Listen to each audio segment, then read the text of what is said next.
이 주일 아침 말씀은 요한복음 6장 35절입니다. 요한복음 6장 35절. 예수께서 이르시되 나는 생명의 떡이니 내게 오는 자는 결코 줄이지 아니할 터이요 나를 믿는 자는 영원히 목마르지 아니하리라. 아멘. 지난주일은 새해 첫 주일 신년 감사 예배를 드렸습니다. 그리고 이제 본격적으로 새해 한 해를 시작하면서 말씀을 무엇으로 열까, 새해 어떤 말씀으로 시작을 할까 고민을 하다가 기도 가운데 우리가 표가 하나님이 기뻐하시는 교회입니다. 그러면 하나님을 제대로 알아야 됩니다. 그렇죠? 예수님을 제대로 알아야 합니다. 그래야지 무엇을 원하시는지 어떤 분인지 알아야 기쁘시게 할 수 있습니다. 그래서 오늘부터 7주에 거쳐서 에고 에이미라는 주제를 가지고 설교를 말씀을 전하고자 합니다. 뒤에 가서 다시 설명을 드리겠습니다만은 요한복음에 나오는 예수님이 반복해서 하시는 단어들이 있습니다. 그 중에 하나가 바로 오늘 말씀 나는 생명의 떡이니라는 것입니다. 에고 에이미 요한복음에만 나오는 헬라어입니다. 쉽게 영어로 말씀드리면 I am, 우리나라 말로 하면요 나는 뭐뭐시다가 되었습니다. 그래서 오늘 보면은 나는 생명의 떡이다가 되었고요. 이것이 히브리어에도 이런 의미를 가진 단어가 있습니다. 그것이 무엇이냐면 여호와라는 단어입니다.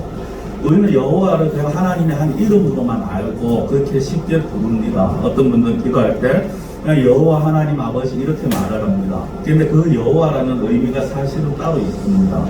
그것이 출애굽기 3장 14절인데 이렇게 말씀을 합니다. 하나님이 모세에게 이르시되 나는 스스로 있는 자이니라. 또 이르시되 너는 이스라엘 자손에게 이같이 이르기를 스스로 있는 자가 나를 너희에게 보내셨다 하라 라고 합니다. 여기에 여호와라는 단어가 안 보이죠? 안 보입니다. 그런데 나는 스스로 있는 자라는 이 말이 번역을 하고 우리나라 말로 번역을 해서 그렇지 이것이 히브리어 원어 그대로 하면 여호와가 되어집니다. 그래서 우리가 보통 여호와 그분은 바로 스스로 있는 자, 그거 영어로 하면 I am, 나는 나다 이런 말씀이 되어지는 것입니다. 자, 우리가 나는 나다, 예수님께서도 나는 무엇이다 라는 말씀을 요한복음에 총 7번을 말씀을 하십니다. 오늘 본문과 6장 48절에 보면은 나는 생명의 떡이다 라고 말씀을 하시고요. 그리고 8장과 9장에 보면 나는 세상의 빛이다. 10장에서는 양의 문, 또 10장 다른 곳에서는 선한 목자다 라고 말씀하시고 11장에서는 우리가 너무 잘 아는 부활이요 생명이라는 말씀을 하십니다. 그리고 14장에서는 길과 진리와 생명이 되신다 하시고 15장에서는 나는 참 포도나무다 라고 말씀을 하십니다. 이 말씀을 하실 때 하나같이 에고 에이미 나는 이러하다라는 그런 표현을 사용을 하십니다. 그래서 오늘부터 7주에 거쳤습니다만은 사실은 8주가 되어집니다. 왜냐하면 제가 원래부터 하나 또 새로 잡은 것이 무엇이냐면 우리 성도님들 달력을 받아가셨죠. 그 매달 달력을 딱 보면은 제일 위에 어떠한 교회 이런 문구가 써 있습니다. 그래서 그 문구를 가지고 매월 첫 주일에 설교를 할 것이고 그거를 빼고 오늘부터 7주간 이제 난 에고 에이미 나는 무엇이다 라는 그런 주제로 말씀을 드리고자 합니다. 예수님께서 자신은 어떻게 말씀하셨는지 그리고 그 의미가 무엇인지를 정확하게 알아야 됩니다. 오늘 첫 번째는 앞서 제목에 있는 것처럼 그리고 우리가 읽었는 것처럼 나는 생명의 떡이다 라는 예수님의 말씀을 가지고 생각을 해보기를 원합니다. 사람들에게 있어서 의식주 문제는 굉장히 중요합니다. 그리고 이 의식주의 공통점이 무엇이냐면 뒤에 단어를 동사를 붙일 때 항상 짓다라는 짓는다, 짓다 이런 표현을 합니다. 밥을 짓다, 집을 짓다, 그리고 옷을 짓다. 옷을 짓다라고 보다는 옷을 지어 입힌다. 이렇게 하면 좀 이해가 쉽게 되실 겁니다. 사실 이 의식주는 사람들이 굉장히 중요하게 여깁니다. 특별히 그 가운데서 먹는 문제는 너무나도 중요하게 여깁니다. 그래서 먹고 살기 힘들 때 어떤 표현들을 합니까? 인사가 무엇이었습니까? 식사하셨습니까? 조금 식사 때가 되었다 싶었을 때 어떤 전화를 하거나 만나게 되면 식사하셨습니까?가 되어집니다. 단순하게 요즘 식사를 못하는 사람이 없지만 그만큼 의식주 문제가 중요하다는 것이죠. 먹고 살기가 힘들다라는 그런 말들 우리가 하지 않습니까? 경제적으로 조금만 어려워도 먹고 살기 힘들다. 그만큼 먹는 문제가 굉장히 중요하게 다가옵니다. 이것은 우리들만이 아니라 모든 어느 세대나 어느 시대나 마찬가지였고 예수님 당시도 마찬가지였습니다. 특히 예수님 당시에 그 유대인들의 현실은 너무나도 피곤하고 힘든 상황입니다. 우리 여기 계신 분들 가운데는 이제 일제치하를 겪으신 분들이 계시지 않습니다만은 우리가 익히 어떤 TV를 통해서나 아니면 이야기로나 너무나도 잘 알고 있지 않습니까? 일본에 의해서 이 나라가 주권이 넘어가고 그 일본에 의해서 완전히 모든 백성들이 고통 가운데 처한 삶을 살게 되었습니다. 어떤 면에서는 또 어떤 매국노들에 의해서 정말 힘없는 서민들은 근처 목표로 근근히 그냥 생명을 연명해가는 그런 수준이었습니다. 그런데 그런 모습들이 사실 예수님 당시 유대인들의 모습이었습니다. 나라가 로마의 지배당해서 그야말로 피폐한 삶을 살아갑니다. 로마 왕은 잔인해서 세금 악착같이 거두고요. 그리고 타락한 관리들은 그것에 바치는 세금에다가 자기들이 또 더 취할 것을 해서 완전 어떻게 보면 서민들의 그 피를 빨아먹는 그러한 삶을 살아갑니다. 거기다가 어떻게 보면 정치적으로 좀 이러면 종교적으로라도 괜찮아야 되는데 이 타락한 종교 지도자들이 성전을 장사하는 곳으로 만들면서 자기들의 입속을 챙기기 위해 급급한 그런 모습을 보입니다. 경제적으로도 종교적으로도 이중의 어려움을 겪고 있는 이럴 때 예수님이 나타나셨습니다. 그리고 예수님께서 어떤 일들을 하십니까? 병자를 치유하시고 귀신을 고쳐내시고 또 특별히 오늘 제가 읽어드린 이 말씀 앞부분 6장에 보면은 6장과 다른 사복음서에 보면은 공통적인 사건 하나가 딱 나옵니다. 바로 오병이어의 사건이죠. 먹을 것이 없는 자들에게 먹을 것을 제공해 주시는 사건이 등장을 합니다. 이쯤 되니까 사람들의 눈에 예수님이 메시아로 보이기 시작합니다. 다만 이들의 말하는 메시아, 이들이 생각하는 그 메시아의 기준은 자기들의 영혼의 문제가 아니라 자기들의 육신의 문제를 해결해 주는 메시아. 이런 분이라면은 우리 유대를 이스라엘을 로마에게서 해방시켜 줄 수 있겠다. 이런 분이라면 우리가 먹고 살 문제는 걱정 안 해도 되겠다라는 그런 마음을 가지고 메시아로 생각을 하게 되어지는 것입니다. 어떻게 보면은 이 식민지 하에서 살아가는 그들이다 보니까 너무나도 당연하게 그렇게 자기들의 마음을 꿰차는 그런 생각일 수도 있을 것입니다. 오늘 말씀을 좀 이해를 돕기 위해서 제가 잘 아시는 부분이지만 오병이어의 기적에 대해서 잠깐 간단하게 말씀을 드리겠습니다. 하는 예수님이 무리들을 넓은 들판에 앉히시고 말씀을 전하십니다. 그런데 한참 말씀을 전하시다 보니 날이 저물어지고 이제 이들에게 먹을 것을 주어야 되는데 제자들에게 아무리 찾아봐도 먹을 것이 없습니다.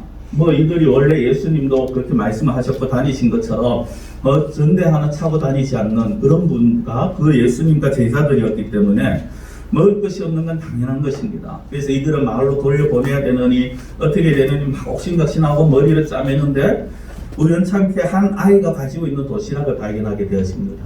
보리떡 5개와 작은 생선 2마리. 이것을 가지고 예수님께 가지고 왔습니다. 아마 제자들은 예수님이라도 허기를 좀 면하십시오라는 마음으로 가지고 왔는 것 같은데 예수님은 이것을 가지고 축사를 하십니다. 그리고 제자들에게 나눠주라고 합니다. 그 물고기 보리떡 5개와 물고기 2마리로 먹은 사람이 잘 알다시피 남자만 5,000명. 남자만 5,000명 학자들에 따르면 계산법에 따르면 이 당시 남자만이라고 했을 때 남녀노소 다 합치면 2만, 많게는 3만까지 이야기를 합니다. 그 많은 수가 다 배불리 먹고 큰 광주리로 12광주리가 남게 되었습니다. 이 정도면은 사실 아주 놀라운 기적이죠. 그리고 이런 분이라면 정말 자기들이 평생을 먹을 문제에 대해서 고민을 안 해도 되는 그런 상황입니다. 자, 이 놀라운 기적을 체험한 유대인들이 어찌 가만히 있을 수 있겠습니까? 이 사람 우리의 왕으로 삼아야 된다. 이 사람이 왕이 되면 오히려 먹고 살 문제가 없다 해서 왕으로 삼으려고 하는데 성경에 보면 그들이 억지로 왕으로 삼고자 했다고 말합니다. 그러니까 예수님과 상관없이 자기들은 무조건 하고 이 삶을 왕으로 데려가야 된다라고 그렇게 생각을 하는 겁니다. 그 사람들의 마음을 아신 예수님이 그들을 피해서 산으로 가셨다가 바다 건너편에 가십니다.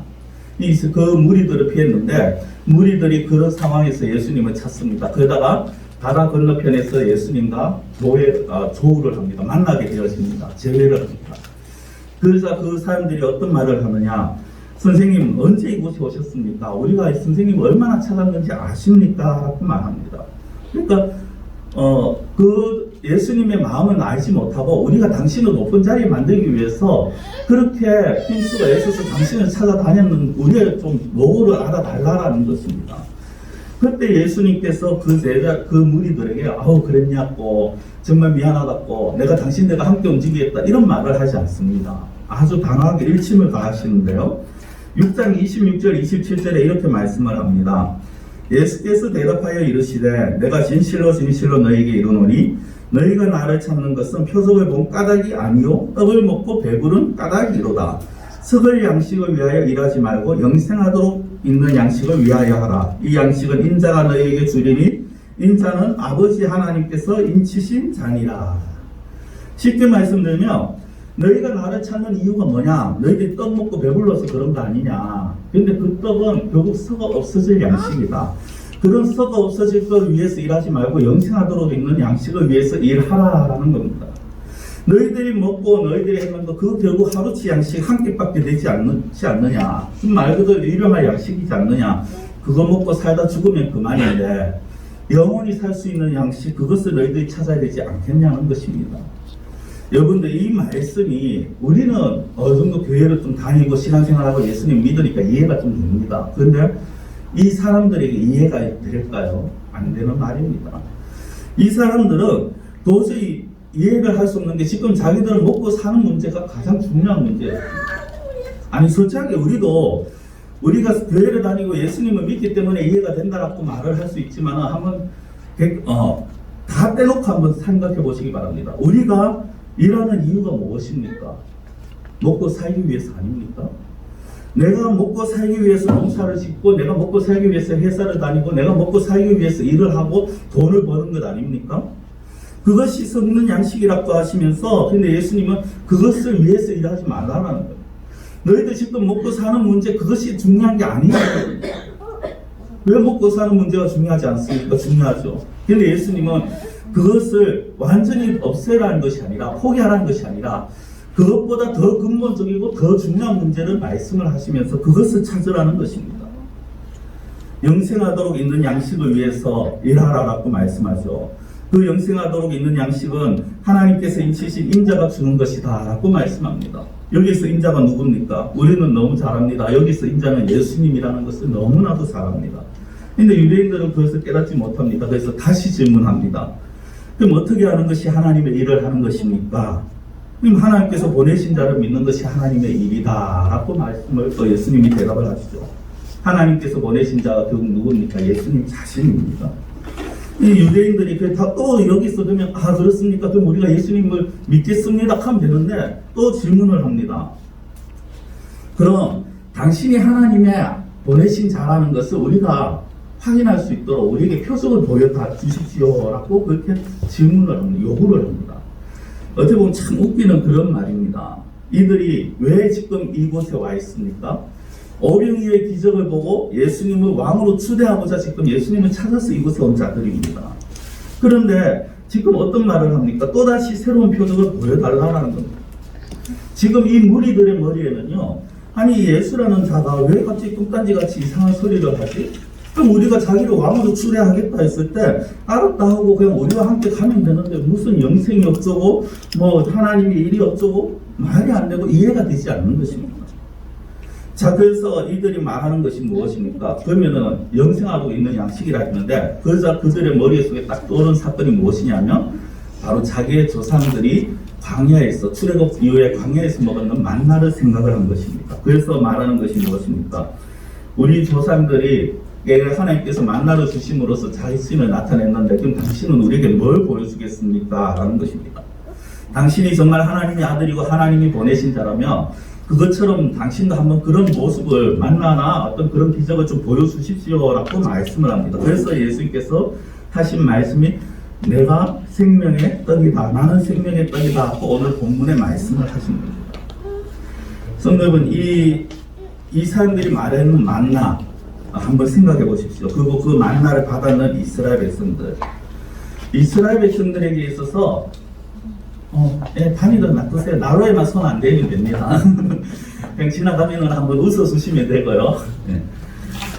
이 이스라엘 백성들이 만나는 광야에서 만난 이 만나는요 너무나도 그들의 귀한 양식이었습니다. 광야에 먹을 것이 없는 것 아닙니까? 그곳에서 40년 동안 이들이 굶주리지 않고 이 만나를 먹었다. 하나님의 놀라운 은혜입니다. 그런데 그들이 거기에 대해서 참 감사하면 좋은데 만나를 받으면서도 감사할 줄 모릅니다. 우리 성도님들 나중에 성경을 한번 보십시오. 이들이 만나를 취하면서요 감사한다는 표현이 안 나옵니다. 우리 어떨 때는 우리가 애굽에 있었으면 고기도 먹었을 건데 라고 불평을 합니다. 그래서 하나님께서 메추라기도 주시고 하시죠. 저는 이 출애굽 당시 이스라엘 백성들의 모습을 보면서요 이 사람들은 어떻게 보면은 참 돼지 같다라는 그런 생각을 해봤습니다. 그런 생각도 종종 합니다. 왜 돼지 같습니까? 성도님, 돼지는요 주인이 먹이를 주면은 그냥 꿀꿀거리면서 와서 그것을 먹습니다. 그리고 자기들이 배부르면 돌아갑니다. 그렇죠? 그 앞에서 뭐 주인에게 잘 먹었다고 어떤 표현도 할 줄 모르고요. 뭐 말은 둘째치고 표현도 할 줄 모르고 애교를 부릴 줄도 모릅니다. 자기 배만 채우면 끝입니다. 근데 이스라엘 백성들의 모습이 그런 겁니다. 하나님께 감사한다는 그 표현을 할 줄은 몰라요. 하지를 않습니다. 더 심각한 문제는요. 제가 이것을 보면서 더 참 가슴이 답답한 거는 이 당시에 이스라엘 백성들의 이 돼지 같은 모습이 어쩌면 오늘날 전 세계 수많은 그리스도인의 모습과 너무나도 유사하다라는 것입니다. 무슨 얘기입니까? 우리가 하나님께부터 받은 은혜들이 얼마나 많았습니까? 이 시간 살아오면서 또 우리가 어떤 여러 가지 일들을 얼마나 많이 경험을 했습니까? 그런데 우리는 과연 얼마나 하나님 앞에 감사합니까? 기도한다는 것이 어떤 절기가 되어서 그것도 당장 눈치 보면서 하는 그 정도? 아니 우리 교회는 그런 분이 안 계시다고 합니다만 심지어 그것조차도 안 하시는 분들이 계시더라는 겁니다. 성도 여러분, 우리의 인생은 돼지 같은 존재가 아니지 않습니까? 그냥 눈앞에 있는 것만 쫓아다니는 그런 돼지 같은 존재 아닙니다. 돼지는요 그렇게 먹이를 쫓아다니다가 때가 되면 그냥 죽음으로써 자기의 삶을 다 합니다. 우리가 돼지 같다는 것은요 그냥 이 세상의 것을 쫓아다니다가 지옥에나 갈 수밖에 없는 그런 존재. 우리는 그런 존재가 아니지 않습니까? 여기 있는 저와 여러분들은 이미 하나님의 은혜로 하나님과 관계가 회복된 자들입니다. 그렇지 않습니까? 지나온 사람을 돌아보면은 시간들 돌아보면 하나님께서 주신 은혜와 하나님께서 주신 복으로 살아왔다는 것을 고백할 수밖에 없습니다. 그러면 당연히 감사도 할 줄 아는 인생이 되어야 됩니다. 이것이 사람들이 살아가야 할 인생길입니다. 근데 어느 순간부터 안 믿는 자는 뭐 둘째치고 믿는 자조차도 단순히 먹고 사는 일에 초점이 가 있습니다. 복과 은혜에 대한 감사는 언급도 하지 않고 생각도 하지 않습니다. 하나님의 영광은 알 필요도 없고 하나님이 기뻐하시는 교회, 하나님 기뻐하는 삶, 그러면 좋고 말고 그런 생각도 아예 하지 않습니다. 감사가 사라졌습니다. 교회는 어떤 곳이냐? 교회는 와서 그냥 단순하게 복 달라고 외치는 곳, 기도하는 곳. 그래서 복을 위해서 내가 헌금하고 복을 위해서 내가 헌신하고 복 받기 위해서 내가 교회를 다니고 오늘날 그런 어떤 미심적인 신앙의 사람들이 너무나도 많더라는 것입니다. 그런 사람들과 예수님 당시에 절기 때가 되어서 그 성전을 장사하는 자들의 소굴로 만드는 자들과 무슨 차이가 있겠습니까? 물론 우리가 제 말씀을 의심되는데 오해를 안 하셔야 됩니다. 하나님과 하나님이 복을 안 주시겠다 그런 말씀 절대 하시지 않습니다. 하나님은요 당신의 백성들이 복과 은혜를 누리면서 살아가기를 원하시는 분입니다. 그래서 모세를 통해서 민수기 6장에 보면 이런 말씀을 합니다. 민수기 6장 24절에서 26절인데 이렇게 말씀합니다. 여호와는 내게 복을 주시고 너를 지키시기를 원하며 여호와는 그의 얼굴을 내게 비추사 은혜 베푸시기를 원하며 여호와는 그 얼굴을 내게로 향하여 드사 평강 주시기를 원하노라 할지니라 하라. 이 말씀이 무엇이냐면요 하나님께서 모세를 통해서 아론 대제사장에게 이렇게 말하고 아론 대제사장과 그리고 그의 아들이 대를 이어서 대제사장이 되면 이스라엘 백성들에게 이렇게 축복하라라는 것입니다. 당신의 백성들이 복을 받고 은혜를 받고 평강을 누리기를 원하시는 것, 그것이 하나님의 마음입니다. 그런데 순서를 알아야 됩니다. 어떤 사람들은 이것만 주장합니다. 이것만 복과 은혜만 주십시오를 말합니다. 그러나 우리가 성경을 가만히 보면요, 순서가 있습니다. 하나님으로부터 복과 은혜를 받기 앞서서 가장 먼저 되어야 되는 것이 무엇이냐면 하나님과의 관계가 지금 올바로 되어 있느냐를 먼저 점검을 해야 합니다. 하나님과의 관계가 회복되어지지 아니한 상태에서 아무리 복을 외치고 아무리 은혜를 외친들 그것이 주어지지 않고 주어진다 한들 그것은 복이 아니라 오히려 저주가 되어지는 것입니다. 성도들은 본문에 나오는 이 예수님 당시에 예수님도 마찬가지입니다. 예수님께서 그들에게 만나를 안 주시겠다고 하시는 말씀이 아닙니다. 예수님은요, 당신의 백성들을 너무나도 긍휼히 여기시고 사랑하시는 분이에요. 어려움을 당하면 해결해 주시기를 원하시는 분이십니다. 그런데 이미 광야에서 만나를 주신 분이고 또 이미 오병이의 기적을 보여주신 분이 왜 못 주시겠습니까? 실제 뒤에 가면요, 칠병이의 기적이 또 나옵니다.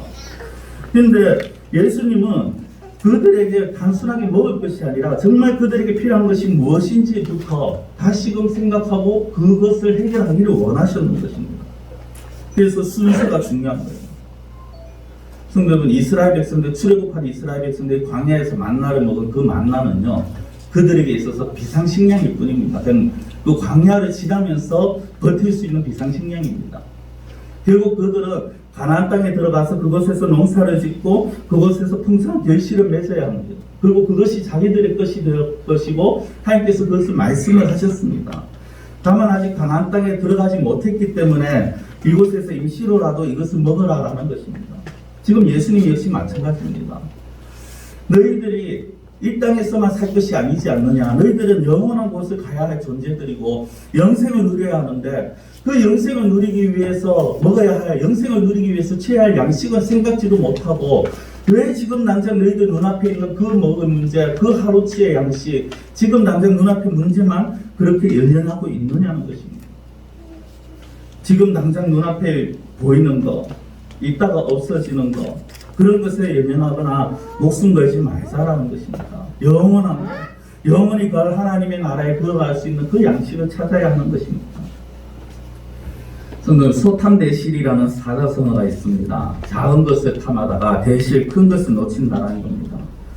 눈앞의 것에 연연하다 보면요, 정말 가져야 할 것, 누려야 할 것 못 취하는 그런 경우가 허다합니다.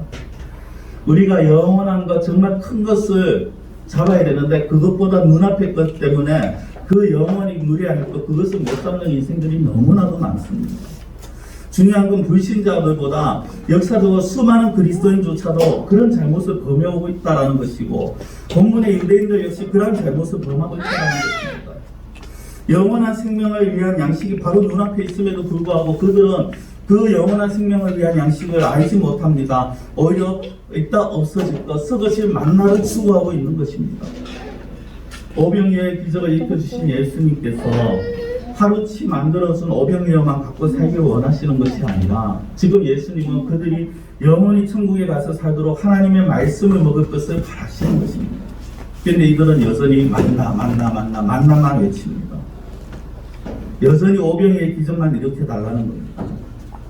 이런 무리들 앞에 예수님은 과연 어떤 마음이셨을까요? 저는 아마 예수님의 마음을 이랬을 거라는 생각이 듭니다. 그래, 너희들이 이것을 바라고 그렇게 원하는 이 썩을 양식, 없어질 양식, 이것만 바라고 산다면 너희들이 대신하다 그런 짐승과 뭐가 다르겠냐. 썩을 양식을 위하지 말고 제발 너희들에게 영원한 것, 눈앞의 것에 작은 것에 취하지 말고 영원하고 정말 큰 것을 좀 너희들이 바라보았으면 좋겠다라는 그런 마음 아니셨을까요? 그래서 생명을 주는 떡을 언급하시는 것입니다. 33절에 이렇게 말씀합니다. 하나님의 떡은 하늘에서 내려 세상에 생명을 주는 것입니다. 이건 첫 번째는 만납니다. 육신의 생명이죠. 그러나 두 번째는 무엇입니까? 그들의 영원한 생명을 주는 떡이 되어지는 것입니다. 하나님의 떡은 그들에게 영원한 생명을 주는 것을 하늘에서 내려오신 것. 주사님 또 손. 네. 안 뜨거워가지고. 근데 이 무리들이요, 그것을 깨닫지를 못합니다. 영원한 생명, 영생, 그런 말을 생각지를 못합니다. 그래서 하나님께서 주신 떡 예수 그리스도 아예 그들이 제대로 받아들이지를 못하는 것입니다. 성도 여러분, 예수님이 내가 생명의 떡이다, 나는 생명의 떡이다 하셨을 때 왜 예수님이 생명의 떡이 되십니까? 예수님을 우리가 직접 잡아서 뜯어 먹어야 되는 겁니까? 아니죠. 예수님을 믿음으로 인해서 하나님의 아들 되신 예수님을 믿음으로 인해서 우리의 영적인 문제가 해결이 되어지기 때문입니다. 예수님만이 우리의 진정한 구원자가 되시고 예수님 안에 있을 때 그 사람만이 진정한 영생을 얻을 수 있는 자가 되어지기 때문입니다. 근데 무리들은 어리석어서 예수님께 계속해서 어떤 요구를 합니까? 예수님께서 하나님의 떡이라고 33절 말씀하니까 34절에서는 그럼 이 떡을 항상 우리들에게 주십시오라고 요구를 합니다. 예수님을 단순하게 먹는 문제나 해결하는 그런 분으로밖에 보지 못합니다. 자, 성도 여러분, 이 무리들의 모습은 저와 여러분들에게 하나의 도전을 줍니다. 질문을 줍니다. 하나님의 떡을 말씀하고 생명의 떡을 말씀하는 예수님에게 예수님을 이들은 단순하게 먹는 문제나 해결하시는 분으로 보았습니다. 저와 여러분들에게 있어서 예수님은 어떤 분이십니까? 우리의 영혼의 문제를 해결하시고 우리의 영생을 주시는 분이십니까? 아니면 단순하게 우리가 이 땅에서 잘 먹고 잘 살기 위해서 그냥 절에 가기는 힘들고 가까운 교회나 가자라는 그런 모습으로 찾아온 것입니까? 사람들은 성경을 읽으면서 어떤 부류들을 보면 참 어리석다라는 말을 합니다. 그런데 그 어느 순간 그 어리석다라는 말을 하는 사람들과 똑같은 행동을 하게 되어집니다. 반대에서 말씀이 선포될 때 누가 이런 말을 하더라고요. 과연 말씀을 선포할 때 이 사람들이 말씀을 아멘으로 받을까? 아니면 됐고요라고 받을까? 됐고요가 무슨 뜻인지 아십니까? 말씀을 전하면은 목사님 됐고요. 그냥 돈이나 다 벌게 해주세요. 됐고요. 병이나 고치게 해주세요. 됐고요. 그냥 이번에 꼭 승진하게 해주세요. 목사님 그런 거 다 필요 없습니다. 다 됐고요. 그냥 내가 그냥 잘 살게만 해주세요. 혹시 우리는 이 됐고요를 외치고 있지는 않습니까? 그 말씀 다 필요 없습니다. 그냥 내가 내 자녀들, 내 하는 일들 그걸 그냥 잘 되기만 하면 됩니다. 말씀을 맺겠습니다. 사랑하는 성도 여러분, 저와 여러분들에게 있어서 예수님은 어떤 분이십니까? 그냥 단순하게 나의 문제들 아니면 더 나은 생활을 위한 그냥 하나의 내가 붙들고 있는 4대 스님 중에 아니면 여러 신들 중에 그냥 한 신입니까? 아니면 정말 우리의 영혼의 문제를 해결해 주시며 우리에게 영원한 생명의 떡이 되신 분이십니까? 예수님은 너무나도 담대하게 또 분명하게 말씀하십니다. 나는 생명의 떡입니다. 예수님만이 생명의 떡이 되어주십니다. 마지막 본문 제가 다시 한 번 더 읽어드리고 말씀을 마치겠습니다. 예수께서 이르시되 나는 생명의 떡이니 내게 오는 자는 결코 줄이지 아니할 터이요 나를 믿는 자는 영원히 목마르지 아니하리라. 기도드리겠습니다. 사랑의 하나님 아버지, 예수님은 당신의 생명의 떡이라고 말씀하셨습니다. 이 생명은 그저 육신의 생명이 아니라 영원한 생명, 영생을 말씀하며 예수 그리스도를 믿는 자가 영생을 얻는다라고 분명히 말씀하셨습니다.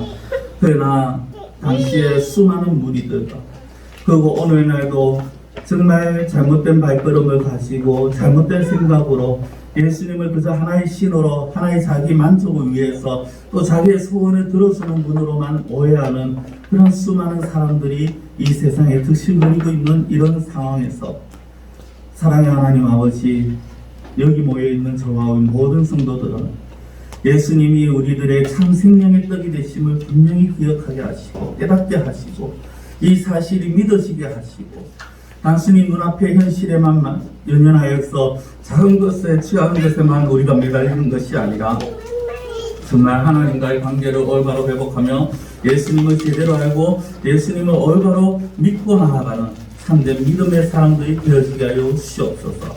간절히 원하고 예수님의 이름으로 기도드려옵나이다. 아멘.